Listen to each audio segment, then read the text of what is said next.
கர்த்தருடைய பரிசுத்த நாமத்துக்கு மகிமை உண்டாவதாக. ஆண்டவராகிய இயேசு கிறிஸ்துவின் ஈடு இணையற்ற நாமத்தினாலே உங்கள் யாவரையும் வாழ்த்துகிறேன். கர்த்தர் உங்களையும் உங்கள் பிள்ளைகளையும் நீங்கள் கைவிட்டு செய்கிற எல்லாவற்றையும் ஆசீர்வதிப்பார். யோவான் எழுதின சுவிசேஷம் 10 நாம் வாசிக்கிறோம். ஆண்டவராகிய இயேசு கிறிஸ்து பிசாசை குறித்து அவனுடைய கிரியைகளை குறித்து பேசும்போது பிசாசு எப்படிப்பட்டவன், அவனுடைய சுபாவம் என்ன என்பதை இந்த இடத்துல ரொம்ப தெளிவாக வெளிப்படுத்துகிறார். பழைய ஏற்பாட்டிலே அநேக இடங்களிலே நாம் பார்க்கிறோம். புதிய ஏற்பாட்டிலே 2 இடங்களிலே இதை சொல்லுகிறார்.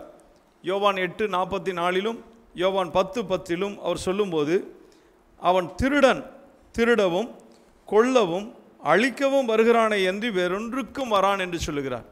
பிசாசு திருடன் என்று சொல்லுகிறார். ஒரு திருடன் எதற்காக ஒரு வீட்டிற்குள்ளே நுழைவான்? அந்த வீட்டில் உள்ள விலை உயர்ந்த பொருட்களை திருடுவதற்கு வருவான். அவனுக்கு எதை பற்றியுமே கவலை இல்லை.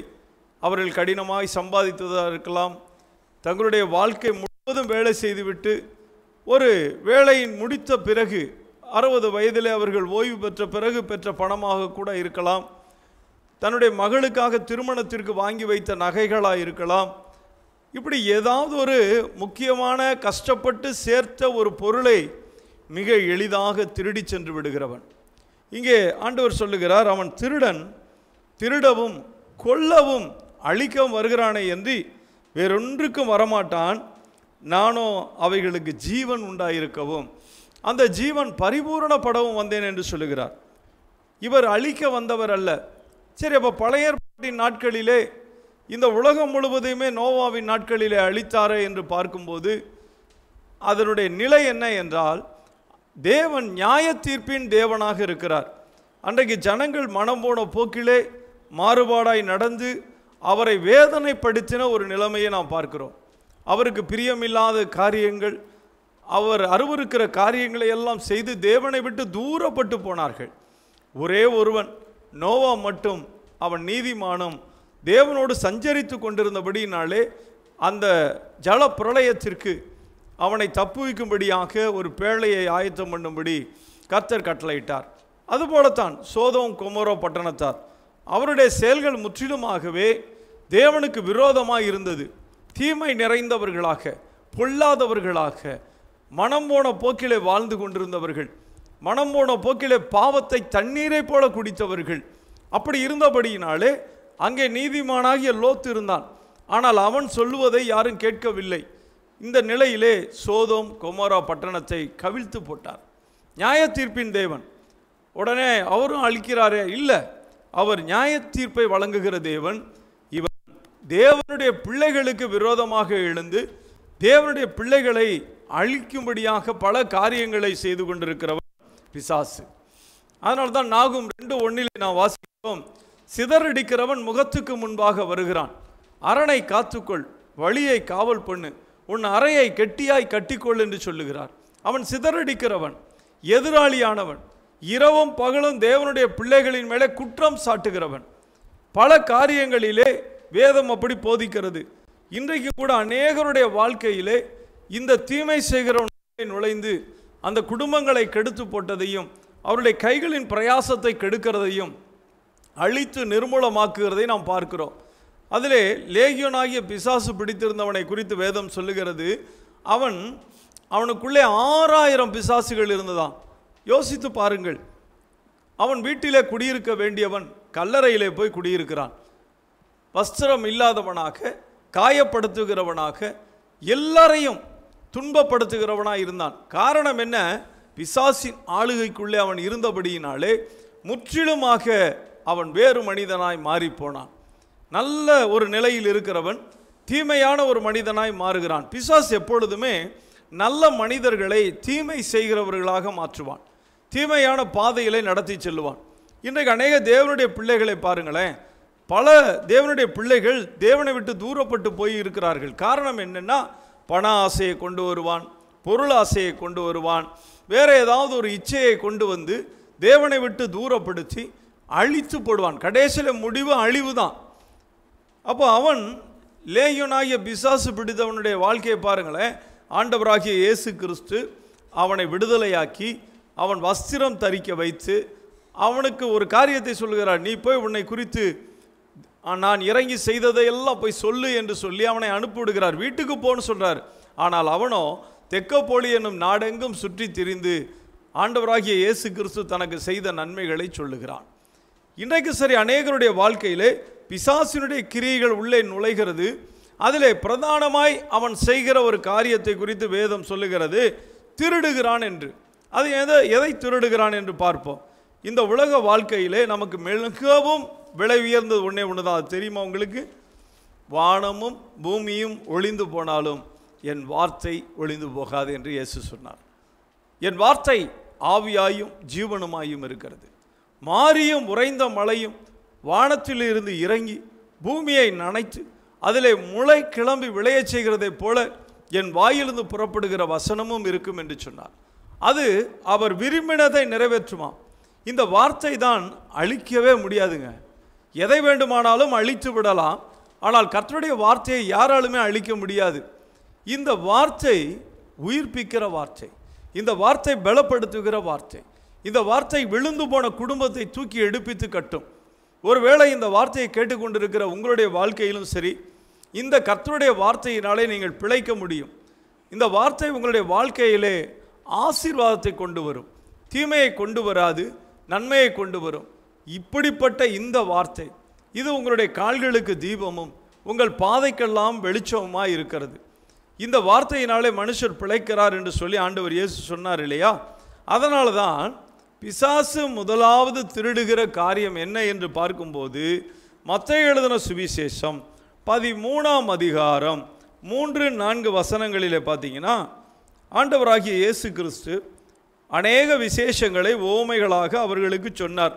கேளுங்கள், விதைக்கிறவன் ஒருவன் விதைக்க புறப்பட்டான். அவன் விதைக்கையில் சில விதை வழியருகே விழுந்தது, பறவைகள் வந்து அதை பட்சித்து போட்டது. இங்கே 4 நிலங்களை குறித்து ஆண்டவர் பேசுவார். ஒன்று வழியருகே விழுந்தது, இன்னொரு இடத்திலே கற்பாறையுள்ள இடத்திலே விழுந்தது. மூணாவதாக முட்செடிகளுக்குள்ளே விதைகள் விழுந்தது. விதை தேவனுடைய வசனம். இந்த வார்த்தை ஒரு மனிதனுக்குள்ளே வரும்போது அந்த மனிதன் அதை கேட்கிறான்.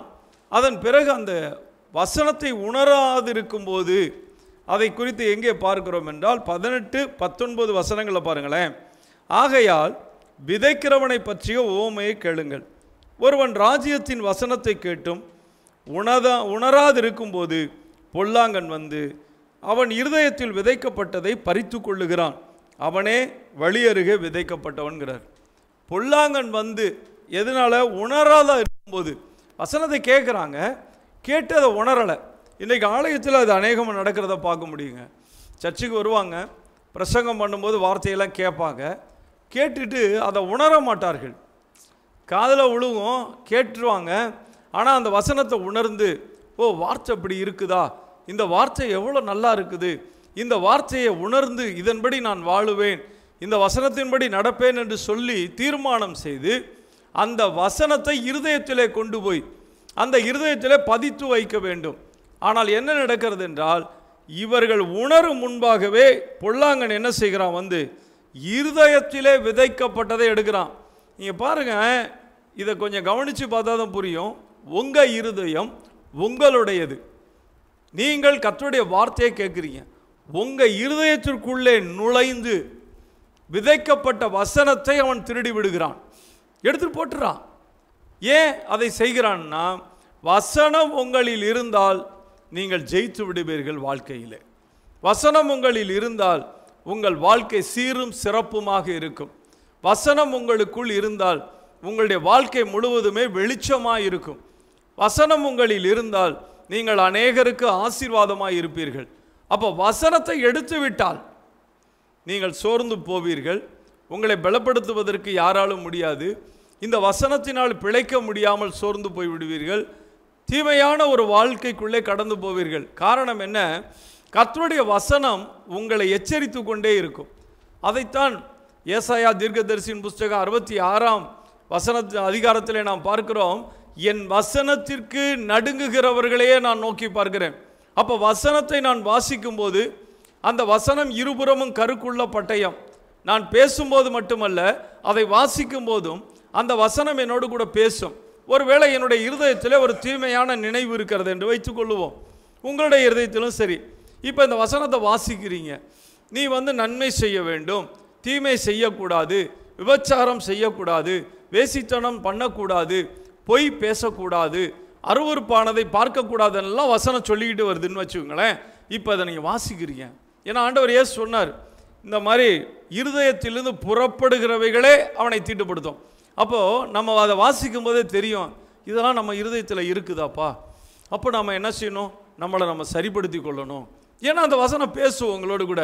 பாரு, இந்த மாதிரி ஒரு காரியம் இருக்குது, ஒரு தீமை இருக்குது, நீ நன்மை செய்யலை, நீ அதிகமாக கோவப்படுற, நீ அதிகமாக எரிச்சல் அடைகிற, உனக்குள்ளே கசப்பு இருக்கிறது, பகை இருக்கிறது, மன்னிக்காத சுபாவம் இருக்கிறது, நீ தீமை நிறைந்தவனாக இருக்கிறாய் என்று சொல்லி வசனத்தை வாசிக்கும் போது அந்த வசனம் உங்களோடு பேசிக்கிட்டே இருக்கும். அப்போது அது உள்ளத்திற்குள்ள உள்ளதெல்லாம் ஆராய்ந்து பார்க்கும்.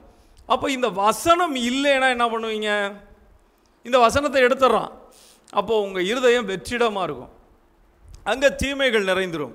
அதனால தான் கர்த்தர் சொல்கிறாரு, இல்லைப்பா நீ உணர்ந்துட்டினா பரவாயில்ல, நீ உணராது இருக்கும்போது பிசாசு அதை எடுத்து போடுகிறான். ஏன்னா இந்த விதை பற்றின ஓமையை பற்றி பார்த்தீங்கன்னா மத்தேயு 13ஆம் அதிகாரத்திலையும் பார்க்கலாம், மார்க்கு 4, லூக்கா 8, 3 பேருமே இதை எழுதியிருப்பார்கள். சின்ன சின்ன மாற்றங்கள் இருக்கும், அது ரொம்ப நல்லாவும் இருக்கும். ஏன்னா அந்த மாதிரி ஒவ்வொருவருடைய வாழ்க்கையிலும் வசனம் விதைக்கப்படுகிறது. விதைக்கிறவர் தேவன், கர்த்தரே அதை விதைக்கிறார். ஆனால் அந்த வசனம் கிரியை செய்ய முடியாதபடிக்கு இன்றைக்கு அநேகருடைய வாழ்க்கையில தீமை நுழைந்து விடுகிறது. அதனால்தான் அவன் வசனத்தை திருடுகிறான். இந்த வசனம் உங்களுக்குள் இருந்தால், இந்த வார்த்தை உங்களுக்குள் நிலைத்திருந்தால் உங்களுடைய வாழ்க்கை சிறப்பாக செழிப்பாக மாறிவிடும். காரணம், இந்த வார்த்தையினாலே சகலமும் மாறுகிறதை உங்கள் வாழ்க்கையிலே காண்பீர்கள். இது என்ன வார்த்தை? இது நிறைவேறுகிற வார்த்தை, நிறைவேறின வார்த்தை, நிறைவேறுகிற வார்த்தை, நிறைவேற போகிற வார்த்தை. இந்த வசனம் ஒரு காலும் வெறுமையாய் திரும்பாது என்று கர்த்தர் சொல்லுகிறார். இஸ்ரவேலுக்கு சொன்ன நல் வார்த்தைகளிலே ஒன்று கூட கீழே விழுந்து போகவில்லையாம். அப்போ உங்களுக்கு சொல்லுகிற நல்ல வார்த்தை விழுந்து போகுமா? நிச்சயமாக விழுந்து போகாது. இது நிறைவேறும், இது பழிக்கும். இதை ஒரு சுருக்கமாக நான் உங்களுக்கு சொல்கிறேனே, நீ ஆசீர்வாதமாக இருப்பாயின்னு ஆண்டவர் சொன்னார். ஆசீர்வாதமாக இருப்பீங்களா? நிச்சயமாக இருப்பீங்க. ஏன் சொன்னது அவர். இஸ்ரவேலை ஆசீர்வதிப்பது கர்த்தருக்கு பிரியம்னு வாசிக்கிறோம். அப்போ அவருக்கு பிரியம்னா உங்களை ஆசீர்வதிக்கணும். அப்போ அந்த ஆசீர்வாதமான ஒரு வாழ்க்கை உங்கள் வாழ்க்கையில் வரணுமா? வரும். ஆசீர்வாதம் நிச்சயமாக வருங்க, வராமல் இருக்கவே இருக்காது. காரணம் என்னென்னா, சொன்னவர் அவர். நீ ஆசீர்வாதமாக இருப்பாய், உன்னை கீர்த்தியும் புகழ்ச்சியுமாக வைப்பேன், நீ கீழாகாமல் மேலாவாய், வாளாகாமல் தலையாவாய்னு சொன்னவர் அவர். அப்போ அவர் சொன்னால் அதை மாற்ற முடியுமா? மாற்ற முடியாது. சரி, இந்த வசனத்தை உங்களை நம்ப பண்ணாமல் பண்ணிட்டா, இல்லை இது ஆபிரகாமுக்கு சொன்னது, அதனால் ஆபிரகாம் தான் ஆசீர்வாதமாக இருப்பார். ஒருத்தர் என்கிட்ட சொன்னார், நான் அந்த மனிதன்ட்ட பேசிகிட்டு இருக்கும்போது ஒரு நாள் எங்கள் சர்ச்சுக்கு கொஞ்சம் வாங்கலேன் அப்படின்னு கூப்பிட்டார் என்னைய. சரி வரேன் பிரதர், அதனால் என்ன வர்றேன் அப்படின்னு சொல்லிட்டு அவங்க சபைக்கு போயிட்டேன். போன உடனே எனக்காகவே அவர் பேசுகிறார். நான் உட்காந்துருக்கிறேன், அவர் பேசுகிறாரு. எப்படி பேசுகிறாரு? இன்றைக்கி ஆபிரகாமுடைய ஆசீர்வாதத்தெல்லாம் சொல்கிறாங்க. ஆபிரகாமுடைய ஆசீர்வாதம் எப்படி நமக்கு பழிக்கும்? ஆபிரகாம் அன்னைக்கு வாழ்ந்தார், கர்த்தர் அவருக்கு சொன்னார், அவர் கேட்டார், அவர் ஆசீர்வதித்தார். இன்றைக்கும் அதை பேசிக்கிட்டு ஜனங்களை ஏமாற்றுகிறார்கள்னு சொல்லிக்கிட்டு இருக்கார், வஞ்சிக்கிறார்கள்னு. எனக்கு அதாவது வேதம் கொஞ்சம் நான் படிச்சிருக்கிறேன் என்ன, அதனால் நமக்கு யோசனை வந்துச்சு, ஆபிரகாமுடைய ஆசீர்வாதம் வரும்படியாகத்தானே கிறிஸ்து சாபத்துக்கு நம்மளை நீங்களாக்குகிறார் அப்படின்னு கலாத்தியர் 3ஆம் அதிகாரத்திலலாம் நம்ம வாசிக்கிறோம். மரத்தில் தூக்கப்பட்ட எவனும் சபிக்கப்பட்டவன் என்று எழுதியிருக்கிறபடி கிறிஸ்து நமக்காக சாபமாகி நியாயப்பிரமாணத்தின் சாபத்திற்கு நம்ம நீங்களாக்கினார்னு வேதம் சொல்லுகிறது. அது மாத்திரமல்ல, ரோமர் 4ஆம் அதிகாரத்திலே ஆபிரகாமை குறித்து பேசும்போது ரொம்ப அருமையான ஒரு வார்த்தை அங்கே உபயோகப்படுத்துகிறார். எப்படி சொல்கிறாருன்னு கேட்டிங்கன்னா, அதாவது ஆபிரகாம் தன்னுடைய வாழ்க்கையில் எப்படி தேவனுடைய நன்மையை பெற்றுக்கொண்டார், ஈசாக்கை பெற்றுக்கொள்வதற்கு ஆபிரகாம் இடத்துல என்ன காரணம் காணப்பட்டது என்பதை தான் பவுல் எழுதுகிறார். சரி, பவுல் எழுதும் போது இன்னொரு வார்த்தை அங்கே சேர்க்கிறார், அதுதான் முக்கியம். ஆபிரகாம் பெற்றுக்கொண்டார், ஆபிரகாம் வாழ்ந்தார், மரித்தார், சாராளும் மரித்து போனாங்க, அந்த குடும்பங்கள்லாம் போயிடுச்சு. அந்த தலைமுறையிலே ஆபிரகாமின் சந்ததியிலே இயேசு கிறிஸ்து வந்துட்டார். இப்போ இயேசு கிறிஸ்து உங்களையும் என்னையும் ஆசீர்வதிக்கிறவரா சபிக்கிறவரா? உங்களையும் ஆசீர்வதிப்பார். அதான உண்மை. உனக்குள்ளே பூமியில் உள்ள வம்சங்கள் எல்லாம் ஆசீர்வதிக்கப்படுங்கிறது. அந்த சந்ததி யாரு? கிறிஸ்து. அப்போ கிறிஸ்து எப்படிப்பட்டவர்? அவரிடத்துல வந்த ஒவ்வொருவரையும் நாசமாக்கி, காயப்படுத்தி, குற்றப்படுத்தி, குறப்படுத்தி, வேதனைப்படுத்தி, வியாதியை கொடுத்து, பலவீனத்தை கொடுத்து, உருப்பிடாமல் பண்ணுறது தான் அவர் வேலையா? அதுக்காக இயேசு நம்ம மீட்டு கொண்டார்.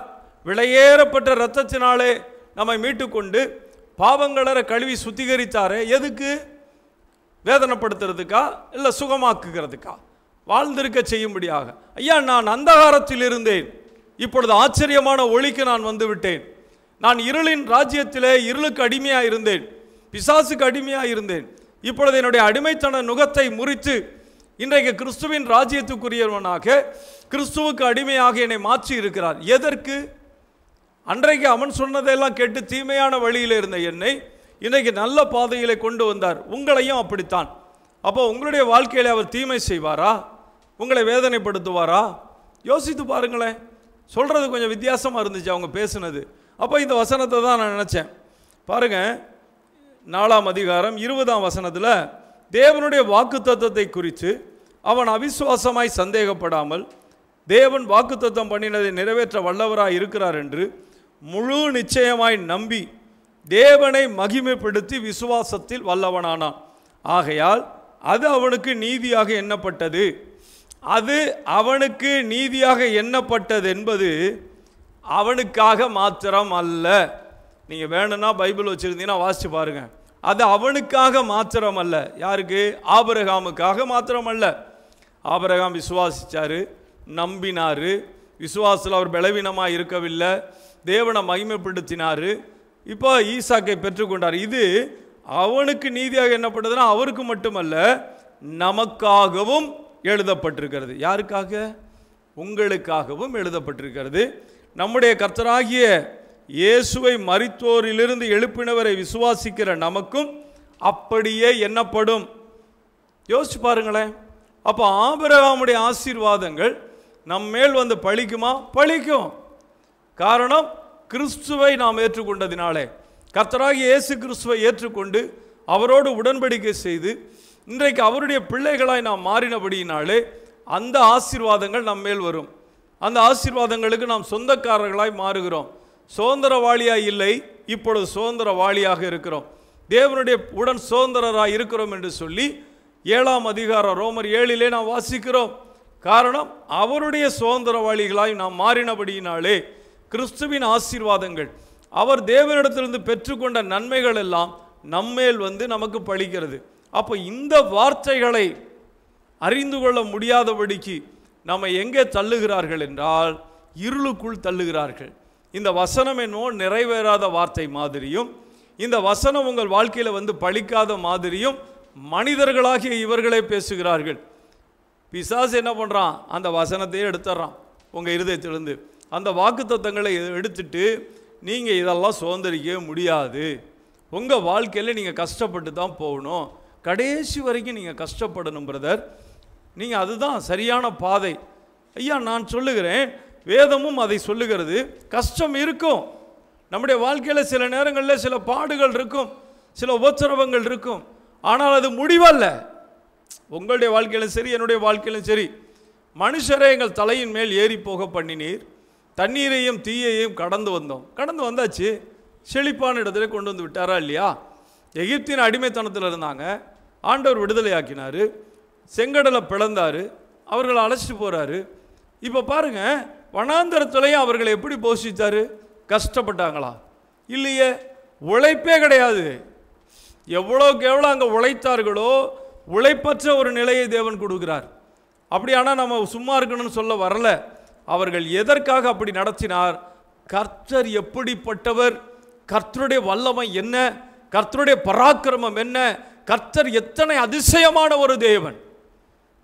இந்த உலகத்தில் எத்தனையோ கோடிக்கணக்கான தெய்வத்தை சொல்லுகிறார்கள், ஆனால் நாம் ஆராதிக்கிற தேவன் தூக்கி சுமக்கிற தேவன், ஒரு நாளும் கைவிடாத தேவன், ஒவ்வொரு தேவைகளை சந்திக்கிற தேவன். உங்களுடைய பாதரட்சிகள் தேயாமல் காத்தார் என்று வேதம் சொல்லுகிறது. அப்படி தேவ பிள்ளைகளை நடத்தி வந்தார். ஏன்? நானே கர்த்தர் என்று நீ அறியும்படிக்கு, நீங்க அறிந்து கொள்ள வேண்டும்.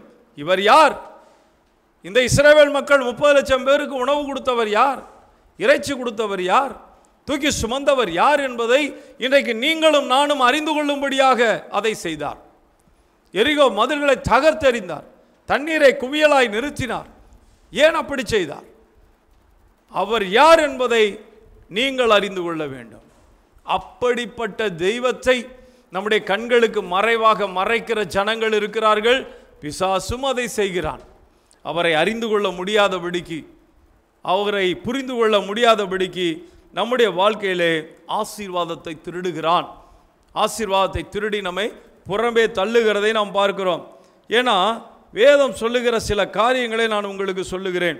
மிக மிக முக்கியமான ஒரு காரியம் பாருங்களேன். உங்களுடைய வாழ்க்கையில் இன்றைக்கு நடக்கிற, லிட்டரலாக நம்முடைய வாழ்க்கையில் நடக்கிற ஒரு காரியத்தை நான் உங்களுக்கு சொல்லுகிறேன். கொலோசையருக்கு எழுதின நிருபம் 4ஆம் அதிகாரம் 5ஆம் வசனம். கொலோசையர் 4:5. புறம்பே இருக்கிறவர்களுக்கு முன்பாக ஞானமாய் நடந்து காலத்தை பிரயோஜனப்படுத்தி கொள்ளுங்கள். நல்ல கவனிங்க. புறம்பே இருக்கிறவர்களுக்கு முன்பாக ஞானமாக நடந்து காலத்தை பிரயோஜனப்படுத்தி கொள்ள வேண்டுமா? ஏன்னா நம்முடைய நாட்கள் கர்த்தருடைய கரத்தில் இருக்கிறது உண்மை. கர்த்தர் நமக்கு ஒரு நாளை கொடுத்திருக்கிறார். நாளைக்காக கவலைப்படாதிருங்கள், அந்தந்த நாளுக்கு அதன் பாடு போதும்னு சொன்னவர் நமக்கு ஒரு நாளை கொடுத்திருக்கிறார். இப்போ இந்த நாளை நாம் பிரயோஜனப்படுத்தி கொண்டோமா அல்லது விட்டு விட்டோமா? 2ல் 1 தான். ஏன்னா எபேசியர் 5ஆம் அதிகாரத்தில் வாசிக்கிற கவனியுங்கள். 14ஆம் வசனத்திலிருந்து, தூங்குகிற நீ விழித்து மரித்தோரை விட்டு எழுந்திரு, அப்பொழுது கிறிஸ்து உன்னை பிரகாசிக்க பண்ணுவார் என்று சொல்லி இருக்கிறார். ஆனபடியினாலே நீங்கள் ஞானமற்றவர்களைப் போல நடவாமல் ஞானம் உள்ளவர்களைப் போல கவனமாய் நடந்து கொள்ள பார்த்து, நாட்கள் பொல்லாதவைகளானதால் காலத்தை பிரயோஜனப்படுத்திக் கொள்ளுங்கள். நாட்கள் பொல்லாதவைகளா? காலத்தை பிரயோஜனப்படுத்திக் கொள்ளுங்கள். ஞானமற்றவர்களைப் போல நடந்துடாதீங்கிறார். அப்போ 2 பேரை பிரிக்கிறார். ஒன்று ஞானம் உள்ள கிறிஸ்தவன், ஞானமற்ற கிறிஸ்தவன். நாட்களை பிரயோஜனப்படுத்தி கொள்ளுகிற கிறிஸ்தவன், நாட்களை வீணாய் கழிக்கிற கிறிஸ்தவன். அப்போ தூங்குகிற நீ விழித்து எழுந்திருன்றார், தூக்கத்தை விட்டு எழுந்திருன்றார். அப்போ உங்களுடைய வாழ்க்கையிலும் சரி, நீங்கள் ஒரு நாளை கர்த்தர் கொடுத்தார் என்றால் அந்த நாளை பிரயோஜனப்படுத்துகிறீர்களா அல்லது வீணாய் கழிக்கிறீர்களா? இன்றைக்கு அநேகர் என்ன செய்கிறார்கள் என்பதை கொஞ்சம் கவனித்து பாருங்களேன். இன்றைக்கு நேரத்தை விரயம் பண்ணுறது ரொம்ப நடக்குது. அப்புறமேட்டு சொல்கிற வார்த்தை என்ன தெரியுமா? நேரமே பத்தலை பிரதர், நேரம் பத்தலை. பாருங்கள், ஃபோனை பார்த்துக்கிட்டு 3 மணி நேரம் 4 மணி நேரம் உட்காந்துருக்குறாங்க. ராத்திரி 10 மணிக்கு மேலே படுத்துக்கிட்டு ஃபோனை விடிய கால வரைக்கும் பார்க்குறாங்க. எதையாவது பார்த்துட்டு இருக்காங்க.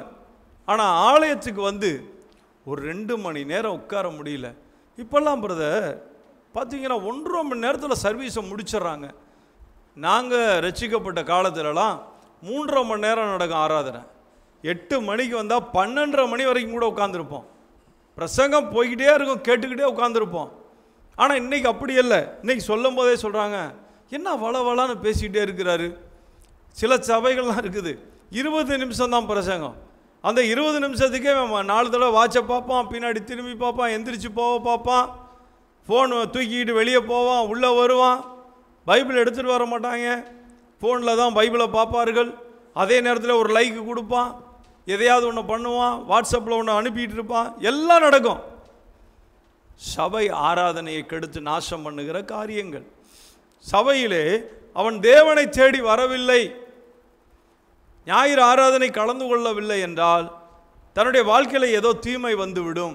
அதற்காக ஆலயத்துக்கு போக வேண்டும். அப்படி ஒன்றும் வரவே வேண்டாம்.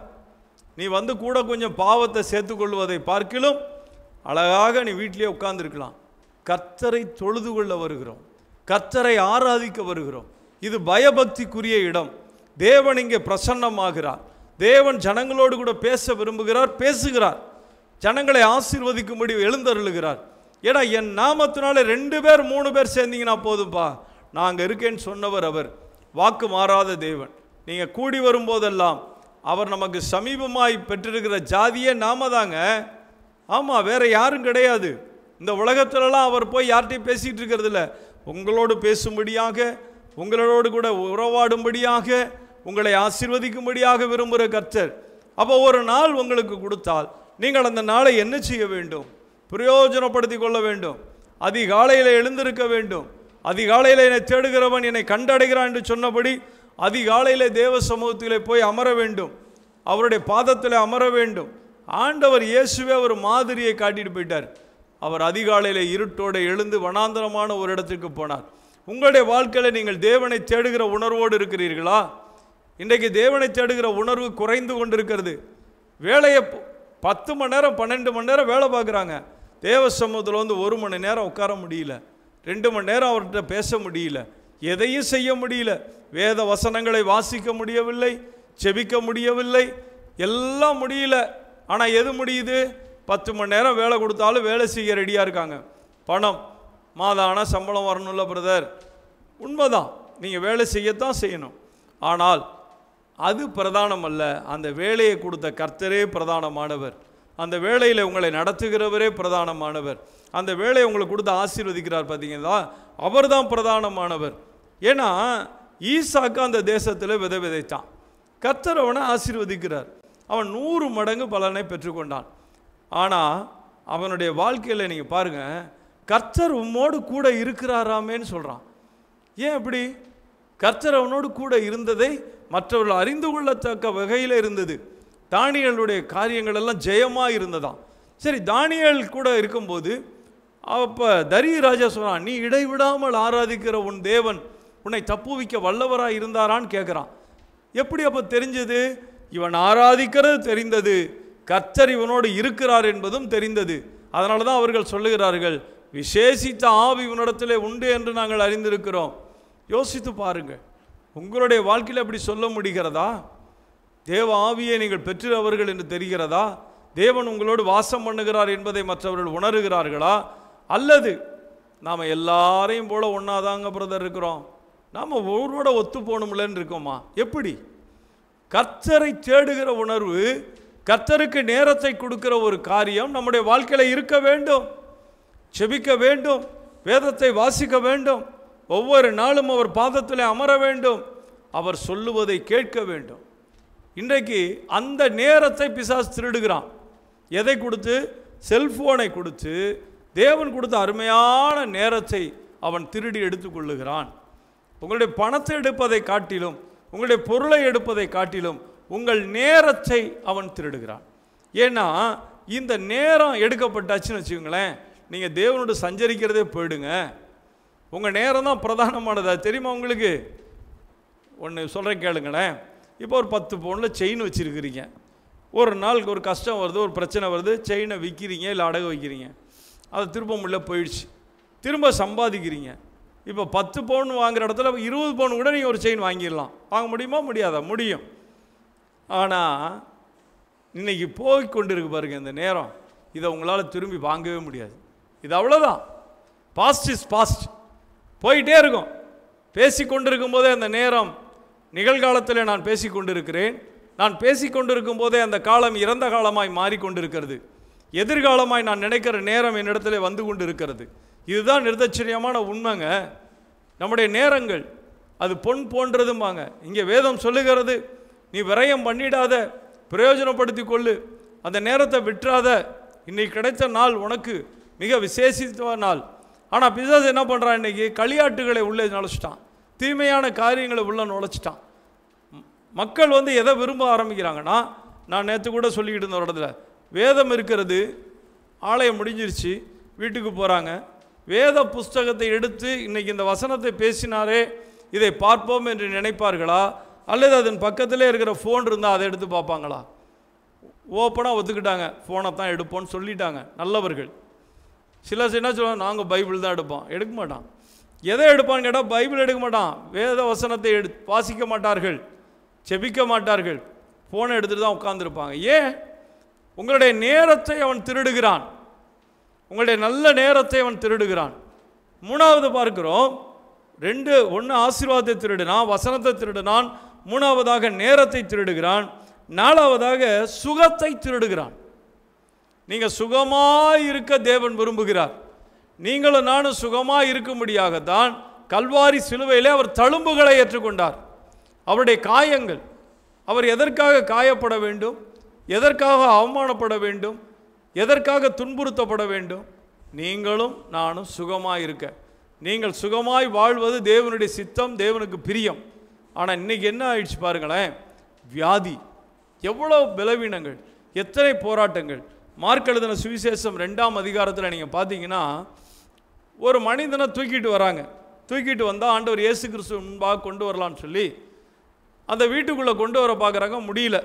உடனே மேலே ஏறி ஓட்டை பூரா பிரித்து திறப்பாக்கி அவருக்கு முன்பாக கயிறு கட்டி இறக்குறாங்க.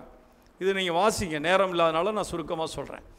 இறக்கி உள்ளே கொண்டு வந்தோடனே ஆண்டவர் அவங்களுடைய விசுவாசத்தை பார்க்குறாருப்பா, எவ்வளோ விசுவாசம் இவங்களுக்கு, எப்படியாவது நம்மக்கிட்ட கொண்டு வந்துட்டா இவன் சுகமாயிடுவாங்கிற ஒரு நம்பிக்கையிலே அவர்கள் செய்கிறார்கள். அந்த விசுவாசத்தை பார்த்துட்டு ஆண்டவர் சொல்கிறாரு, உன் பாவங்கள் மன்னிக்கப்பட்டது, நீ உன் படுக்கை எடுத்துக்கொண்டு நட. இப்போ பாருங்கள், வந்தவன் திமிர்வாதக்காரன். ஆண்டவர் சொல்கிற திமிர்வாதத்திலிருந்து சுகமாகுன்னு சொல்லலை, உன் பாவங்கள் மன்னிக்கப்பட்டது. அப்போ பாவம் என்ன செய்கிறது? படுக்கையில் போடுகிறது. வியாதி பெராலிக்கு தானே, திமிர்வாதங்கிறது பெராலிக்கு அவனுக்கு அட்டாக் ஆகுது. அப்போது அநேக நேரங்களிலே பாவம் வியாதியை கொண்டு வரும், சாபம் தீமையான வியாதியை கொண்டு வரும். அப்போ பாவத்திலிருந்து சாபத்திலிருந்து அவர் விடுதலையாக்கும் போது சுகத்தை பெற்றுக்கொள்கிறோம். அப்போ அந்த சுகத்தை இன்றைக்கு எல்லாரும் பெற்றுக்கொள்கிறார்களா என்றால் இல்லை. இன்றைக்கி என்ன நடக்கிறது? பாவத்தை விட மனதில்லை, பாவம் இருந்தால் பரவாயில்லன்னு நினைக்கிற நிலையில் வந்துருச்சு இல்லையா? இன்றைக்கி அநேகருடைய வாழ்க்கையிலே பாவம் உள்ளே பிரவேசித்து கொண்டு இருக்கிறது. பாவத்தை விட்டு வெளியே வரும்போது சுகம் தானாகவே உள்ளே வரும். எப்படி வெளிச்சம் வரும்போது இருள் விலகி போகுமோ அப்படி போல கர்த்தர் உங்களை சுகப்படுத்துவர விரும்புகிற தேவனாயிருக்கிறார். உங்கள் வாழ்க்கையிலே பாவத்துக்கு இடம் கொடாமல் நடந்து செல்ல வேண்டும். இந்த உலகம் முழுவதும் எப்படி இருக்குது? பாவம் நிறைந்து இருக்குதுங்க. பாவம் சுற்றி இருக்குதான். பவுல் சொல்லும்போது எபிரேயர் 12:1 சொல்லுகிறார், பாரமான யாவற்றையும் நம்மை சுற்றி நெருங்கி நிற்கிற பாவத்தையும் தள்ளிவிட்டு நமக்கென்று நியமித்த ஓட்டத்தை நாம் பொறுமையோடு ஓட கடவுங்கிறார். அப்போ பாவம் எங்கே இருக்குது? பக்கத்தில் தான் வந்து நின்றுச்சு இல்லையா? பக்கத்தில் நெருங்கி நிற்கிது. அப்போ பாவம் படுக்க வைக்குது பாருங்கள். இதே மாதிரி தான் லூக்கா எழுதின சுவிசேஷம் 13ஆம் அதிகாரத்தில் பார்த்தீங்கன்னா, பலவீனப்படுத்துகிற ஆவி அது அவருடைய சுகத்தை எடுத்து போட்டுருச்சு. பிசாசு பாவத்தை கொடுத்து பலவீனத்தை கொண்டு வருவான், வியாதியை கொண்டு வருவான். இன்னொரு புறம் பார்த்தீங்கன்னா, பலவீனத்தை படுத்துகிற ஆவி ஒரு மனுஷிக்குள்ளே வரும்போது அவளை கூனியாகவே ஆக்கிட்டான். இந்த பலவீனப்படுத்துகிற ஆவி அநேக அசுத்தாவி. அதை தான் முதைய சொன்னேன், அவன் திருடவும் கொல்லவும் அழிக்கவும் வருகிறானே என்று வேறு ஒன்றுக்குமே வரமாட்டான். ஒரு மனிதனிடத்தில் நுழைந்தால் அவனை கெடுத்து நாசம் பண்ணி விடுவான். யூதாஸ் காரியத்துக்குள்ளே பிசாசு நுழைந்தான், அவன் காட்டி கொடுத்தான். காட்டி கொடுத்து நான்று கொண்டு செத்தே போயிட்டான். அனனியா சப்பீராளுக்குள்ளே அவர்கள் இருதயத்தை பிசாசு நிரப்பினான்.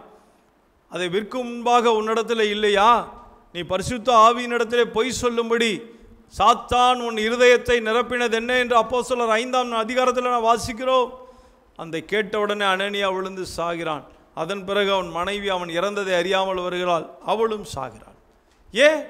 இருதயத்தை நிரப்புகிறான். பொய்யினாலே, தீமையினாலே நிரப்புகிறான், பாவத்தினாலே நிரப்புகிறான், இந்த உலக காரியங்களால் நிரப்பி தேவனை விட்டு பிரிக்கிறான். இன்றைக்கு அதுதான் அநேகருடைய வாழ்க்கையில் நடந்து கொண்டிருக்கிறது. அவன் கொள்ளுகிறவனுங்க, அழிக்கிறவன், அழிச்சிருவான். அவன் ஆதி முதல் மனுஷ கொலைபாதகன் என்று இயேசு சொன்னார். இன்னைக்கு இல்லை, அன்னைக்கே ஆதி முதல் அவன் எப்படின்னா கொலைகாரன்தான். படு பாதகமான செயல்களை செய்து தேவனுடைய பிள்ளைகளை களங்கடிக்கிறவன். அப்போ நாம் என்ன செய்ய வேண்டும்? ஆண்டவராகிய இயேசு கிறிஸ்து பரிபூரணப்பட வந்தவர், பரிபூரணத்தை கட்டளையிடுகிறவர், சம்பூரணத்தை கட்டளையிடுகிறவர், பாவத்திலிருந்து விடுதலை தருகிறவர், சாபத்திலிருந்து விடுதலை தருகிறவர், ஆசீர்வதிக்கிறவர். அவரை உறுதியாய் பற்றி கொள்ள வேண்டும். உறுதியாய், ஆண்டவரே நீங்கள் தான்ப்பா, நீங்கள் தான், உங்களை நான் விடமாட்டேன் என்று சொல்லி அவரை பற்றி கொள்ள வேண்டும். இன்றைக்கு அநேகருடைய குடும்ப வாழ்க்கையில் சமாதானம் இல்லை பாருங்கள். எத்தனை பேர் சேர்ந்து வாழ்கிறாங்க, எத்தனை குடும்பம் பிரிஞ்சிருக்கு தெரியுமா உங்களுக்கு? எத்தனை குடும்பத்தில் பிரிவினைகள், எத்தனை குடும்பத்தில் வாழ்க்கையில் போராட்டங்கள். வீட்டுக்குள்ளே ஒன்றா இருப்பாங்க, ஆனால் பேசிக்க மாட்டாங்க. நிறைய கிறிஸ்தவர்களை சொல்கிறேன், மற்றவங்கள விட்டுருங்க, மற்றவங்கள பற்றி நமக்கு பேச்சு இல்லை. அவர்கள் சண்டை போடுறாங்க, திரும்ப சேர்ந்து நல்லா வாழ்கிறாங்க, சந்தோஷமாக இருக்கிறாங்க. நம்ம ஆளுகள்கிட்ட தான் பயங்கரமான மாம்ச வைராக்கியம். ஆமாம், கோபம், எரிச்சல், பகை, விரோதம், வைராக்கியம் புறஜாதிக்கிட்ட இல்லைங்க, ரொம்ப கம்மியாக இருக்குது. கிறிஸ்தவன்கிட்ட ரொம்ப ஜாஸ்தியாக இருக்குது. மனைவிட்ட பேசுறதில்ல, பெற்ற பிள்ளைகிட்ட பேசுறதில்ல, தாய் தகப்பன்கிட்ட பேசுறதில்ல. உதாசீனப்படுத்துதல். எவ்வளோ கேவலமாக இருக்காங்கன்னு நினச்சிக்கிட்டீங்க? எவ்வளோ அருவருப்பு. நல்லா இருக்கிற குடும்பத்தை ரெண்டாக பிரித்து வைக்கிறாங்க சந்தோஷமாக. மனுஷன் பிரிக்காதிருக்க கடவுள்னு சொன்னார். தேவன் இணைத்ததை மனுஷன் பிரிக்கக்கூடாது. இந்த கட்டளையை அப்படியே மீறுறாங்க. நீ வாழுப்பா, நல்ல சந்தோஷமாக இருன்னு கணவன் மனைவியை விடுறதில்ல. அதில் எதையாவது சொல்லி எதையாவது பேசி குழப்பம் பண்ணி, சில சொல்லுவாங்க கொல்லிக்கட்டை எடுத்து தலையை சொரிஞ்சானா. அது மாதிரி இன்றைக்கி தாம் பிள்ளைகளுடைய வாழ்க்கையை தானே கெடுத்து நாசம் பண்ணுகிற குடும்பங்கள் அநேகர் வந்துட்டாங்க. அது கிறிஸ்தவர்கள் தான், அவங்களுக்கு தான் பைபிள் தெரியும் இல்லையா, அதனால் ரொம்ப நீதிமான், மிஞ்சின நீதிமானாக இராதின மாதிரி அதிகமான நீதிமான் ஆகி, ஆமாம் நான் சொல்கிறது தான் சரி, நான் பேசுகிறது தான் சரி அப்படின்னு குடும்ப வாழ்க்கையை சிதறடிக்கிறவர்கள். எனக்கு ரொம்ப ஆச்சரியமாக இருக்கும். சிதறடிக்கிறவன் முகத்துக்கு முன்பாக வருகிறான்னா இவங்களே சிதறடிச்சிட்டு இருக்காங்க. இதை விட்டு மனம் திரும்ப வேண்டும், விட்டுறணும், அவங்கள வாழ்ந்து பார்க்க சொல்லணும். நீ வாழு, நீ ஓடு, உன் ஓட்டத்தை ஓடு. உனக்கு ஏதோ பிரச்சனைனா சொல்லு, நான் வர்றேன். உன் தேவைன்னா சொல்லு, நான் தரேன். இப்படி தாங்க இருக்கணும். அது எப்படி இருக்கும் பாருங்களேன். நல்லா சேர்ந்து வாழுங்க. உனக்கு எவ்வளோ பணம் வேணும் தான் சம்பாரிச்சியா, நல்லா சாப்பிடு, நல்லா துணிமணி வாங்கி கொடு, மனைவியோட சந்தோஷமாக இருப்பா. அந்த நாட்களில் ஆண்டவர் எழுதி வச்சுருக்காருங்க, ஒருத்தன் கல்யாணம் பண்ணானா அவனை யுத்தத்துக்கு கூப்பிடாதேங்கிறாரு. அவங்கள்ட்ட சேர்ந்து இருக்கட்டும், ஒரு வருஷத்துக்கு அவனை யுத்தத்துக்கு கூட போகக்கூடாது, ஒருவேளை செத்துட்டா என்ன பண்ணுறதுங்கிறாரு. மனைவி விதவை ஆகிடுவா, வேண்டாம் வேண்டாம் நீ அவனை சேர்ந்தே இரு. என்ன ஆண்டவருங்க, எத்தனை அருமையான கர்த்தர், எவ்வளோ அன்பான தெய்வம் தெரியுமா, உங்களை என்னை எவ்வளோ விரும்புகிறார் தெரியுமா, எத்தனை பாசம் நம்ம மேலே. நம்ம நல்லா இருக்கணும்னு விரும்புகிற ஒரு தகப்பனுங்க. ஆமாம், குழந்தை இல்லைன்னா அவர் யோசித்து குழந்தைய கொடுக்குறாருங்க. அண்ணாளுக்கு குழந்தை கொடுத்துட்டாரு, அதுக்கப்புறம் அவள் கொடுத்துவிட்டா. ஏன்னா பொருத்தனை பண்ணா, செஞ்ச பொருத்தனையின்படி சாமுவேலை கொடுத்துட்டாங்க. சும்மா உடலை, மறுபடியும் அவளுக்கு 5 பிள்ளைகளை கொடுக்குறாரு.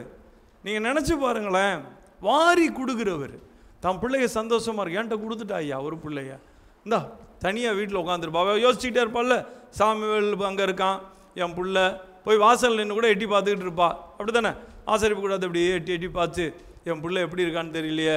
அவனுக்கு ஒவ்வொரு வருஷம் வரும்போதும் ஒரு ட்ரெஸ்ஸு செஞ்சுட்டு வருவாளாம், ட்ரெஸ்ஸு தச்சு எடுத்துகிட்டு வருவா கையிலேயே பின்னி. அப்படிப்பட்ட ஒரு தாய். ஆண்டவர் பார்த்தாரு, சே இது நல்லதில்லை, இவளுக்கு இன்னும் பிள்ளைகளை கொடுப்போம். எத்தனை அன்புங்க, எத்தனை அருமையான தேவன். அந்த இருதயம் உங்கள்கிட்ட இருக்கா? உங்கள் பிள்ளைகளை வாழ வச்சு பார்க்குறீங்களா? இன்றைக்கி எதுவுமே கிடையாது, நான் செய்கிறது தான் சரி, தயவுசெய்து அதையெல்லாம் விட்டு விலகுங்க, பிள்ளைகளை வாழ வைங்க. குடும்பங்களில் சமாதானத்தை தேவன் கட்டளையிடுவார். சமாதானத்துக்கு விரோதமாக இருக்காதீங்க, சுகம் விரோதமாக இருக்காதீங்க. தேவனுக்கு பிரியமான ஒரு வாழ்க்கை வாழுங்க, உங்கள் வாழ்க்கை ஆசீர்வாதமாய் மாறும். அப்போது எந்த சூழ்நிலையிலும் வேதம் சொல்லுகிறது, பிசாசுக்கு இடம் கொடாமல் இருங்கள், பிசாசுக்கு எதிர்த்து நில்லுங்கள். அவன் வகை தேடி சுற்றி திரிகிறான், அவனுக்கு இடம் கொடாத, விசுவாசத்தில் உறுதியாக இருந்து அவனுக்கு எதிர்த்து நில்லு. மாம்சத்தோடு இரத்தத்தோடும் அல்ல. இந்த உலகத்தில் நமக்கு சண்டை அவங்களோடு கிடையாது. வானமண்டலத்தில் உள்ள பொல்லாத ஆவிகள், அதிகாரங்கள், துரைத்தனங்களோடு நமக்கு போராட்டம் இருக்கிறது. அங்கே பார், இங்கே குடும்பத்தை பார்த்துக்கிட்டு சண்டை போட்டுட்டு தெரிய வேண்டாம். எல்லாரிடத்திலும் சமாதானமாக இருக்க வேண்டுமா? உங்கள் சாந்த குணம் எல்லா மனிதருக்கும் தெரிந்திருக்க வேண்டும். ஒருவேளை உங்கள் வாழ்க்கையில் பிரச்சனை இருக்கா, ஆண்டவர்கிட்ட சொல்லுங்கள், எல்லாவற்றையும் கர்த்தர்கிட்ட சொல்லிவிடுங்க, தெரிவிங்கங்க. கர்த்தர் சகலத்தை மாற்றி போடுவார், உங்களை நிச்சயமாக கைவிட மாட்டார், உங்களை ஆசீர்வதிப்பாருங்க, உங்களை உயர்த்துவார், மேன்மைப்படுத்துவார். சோம்பலாக மட்டும் இருந்துடாதீங்க. ஏன்னா அது அந்த இடத்துல சொல்ல தவறுனேன். ஏன்னு கேட்டிங்கன்னா, ஈசாக்கு பஞ்ச காலத்தில் விதைச்சான், சுறுசுறுப்புள்ளவன் கை செல்வத்தை உண்டாக்கும். ஊழியக்காரராக இருக்கீங்களா? ஜெபம் பண்ணிக்கிட்டே இருங்க, பைபிள் படிச்சுக்கிட்டே இருங்க. 2 வேளை தான். ஆமாம், கர்த்தர் நடத்திடுவார். அதே போல தான் ஒரு குடும்ப தலைவன் சும்மாவே இருக்கக்கூடாது, கடுமையான உழைப்பாளியாக இருக்கணும். அப்போ அந்த குடும்பத்து தேவைகளெல்லாம் சந்திக்கப்படும். சுறுசுறுப்புள்ளவன் கையோ செல்வத்தை உண்டாக்கும், சோம்பேறி பகுதி கட்டுவானாம். சோம்பேறியுடைய வயலையும் மதியனுடைய திராட்சை தோட்டத்தையும் நான் கடந்து போனேன், இதோ அதெல்லாம் முள்ளுக்காடாக இருந்தது. ஏன் அப்படி இருந்துச்சு? அதை பார்த்து நான் புத்தி அடைஞ்சேங்கிறான் சாலமோன். என்ன காரணங்க? எல்லாம் கெட்டு நாசமாக போயிடும். சோம்பேறி ஒரு காலத்திலையும் விளங்க முடியாதுங்க. ஆமாம், சோம்பேறித்தனத்தை என்னைக்கும் உதறி தள்ளிவிட்டு உங்களுடைய வேலையை சரியாக செய்யும்போது நீங்கள் ஆசீர்வாதமாக இருப்பீர்கள். இன்றைக்கு சோம்பல் எதுக்கு யார் கொடுக்குறா தெரியுமா? இன்றைக்கி கர்த்தருடைய பிள்ளைகள் அநேகர் படிக்கிறதே கிடையாது, ஜெபம் மட்டும் பண்ண சொல்லுவான். படிக்காமல் எப்படி ஜெபம் பண்ணி என்ன பண்ணுறது? படிக்காமல் வீட்டில் உட்காந்து தூங்கிக்கிட்டே இருப்பான், ஆனால் மார்க் மட்டும் நிறையா மார்க் வரணும். வராது. எப்படி வரும்? ஜெபம் பண்ணால் மார்க் வந்துடுமா? கிரியை இல்லாத விசுவாசம் செத்ததப்பா. நீ கிரியை செய்ய, அப்புறம் விசுவாசம் வையே. கர்த்தர் உன் விசுவாசத்தை, உன் கிரியை ஆசீர்வதிப்பார். உன் கைகளின் பிரயாசத்தை அவர் ஆசீர்வதிப்பார். உனக்கு பாக்கியமும் நன்மையும் உண்டாயிருக்கும். நீ விளைய செய்கிறவர் அவரியா? நான் விதைக்கவே மாட்டேன், விளைய செய்யணும். எப்படி விளையும்? விளையாது. நீங்கள் செய்யணும், அவர் ஆசீர்வதிப்பார். கர்த்தர் உங்களை ஆசீர்வதிப்பாராக. நாம் ஜெபிப்போம். அன்பு தகப்பனே, இந்த வார்த்தையை கேட்டுக்கொண்டிருக்கிற உடைய பிள்ளைகளுக்காக நான் ஜெபிக்கிறேன். கர்த்தாவே, திருடன் திருடவும் கொல்லவும் அழிக்கவும் வருகிறானே அன்றி வேறொன்றுக்கும் வரமாட்டான் என்று சொன்னீர். இன்றைக்கு அநேகருடைய குடும்ப வாழ்க்கையில் அழிவு, வியாபாரத்திலே, தொழிலிலே, வேலையிலே ஆண்டவரை சிதறடிக்கப்பட்ட நிலைமை, கீழான நிலைமையிலே இன்றைக்கு அநேகர் இருக்கிறார்கள். தகப்பனே, நீர் சகலத்தையும் அறிந்த தேவன். உம்முடைய வசனத்தின்படி அவர்களை எடுத்து கட்டி அவர்களை ஆசீர்வதிக்கும்படி ஜெபிக்கிறேனப்பா. நல்ல உணர்வுள்ள இருதயத்தை கொடுக்கும்படி ஜெபிக்கிறேன். ஒவ்வொருடைய கைகளின் பிரயாசம் ஆசீர்வதிக்கப்படுவதாக. நல்ல சுகத்தையும் பலத்தையும் தேவன் அருளும்படி கெஞ்சி ஜெபிக்கிறேனப்பா. ஆண்டவரே, சுகவீனமாய் இந்த வார்த்தையை கேட்கிற ஒவ்வொருடைய சரீரத்திலும், ஆவியிலும், ஆத்துமாவிலும் இயேசு கிறிஸ்துவின் நாமத்தினாலே சுகம் உண்டாவதாக என்று ஜெபிக்கிறேனப்பா. பலன் உண்டாவதாக என்று ஜெபிக்கிறேன். உம்முடைய ஆணிகள் பாய்ந்த கரம் ஒவ்வொருவரை தொட்டு சுகப்படுத்தட்டுங்க தாவே. நீ எழுந்து உன் படுக்கையை எடுத்துக்கொண்டு நட என்று சொன்னவரே, உம்முடைய வசனத்தை அனுப்பி அவர்களை குணமாக்கி அழிவுக்கு தப்பு வைக்கும்படி ஜெபிக்கிறேன் ஐயா. உம்முடைய பிள்ளைகள் ஒவ்வொருவரை நீர் ஆசீர்வதியும். சுகமும் பலனும் ஜீவனும் ஒவ்வொரு குடும்பத்திலும் தேவ சமாதானமும் காணப்படட்டும். ஆண்டவரே, எல்லா சத்துருடைய போராட்டங்கள் எல்லாம் விலகட்டும் இயேசுவின் நாமத்தினாலே. ஒவ்வொரு குடும்பத்திலும் தேவ பிரசன்னம் சூழ்ந்து கொள்ளட்டும். ஒவ்வொரு மேலும் உடைய இரத்தத்தை பூசும்படி ஜெபிக்கிறேன். ஒவ்வொருடைய குடும்பத்திலே, அவருடைய வீடு வாசல்கள் எல்லாவற்றிலும் உடைய இரத்தம் பூசப்படட்டுங்க தாவே. தீமைக்கு விலக்கி காத்துக்கொள்ளுங்க, ஆசீர்வதிங்க. இயேசு கிறிஸ்துவின் நாமத்தில் ஜெபிக்கிறேன் நல்ல பிதாவே. ஆமேன், ஆமேன், ஆமேன். கர்த்தர் உங்களை ஆசீர்வதிப்பாராக. God bless you. God bless you.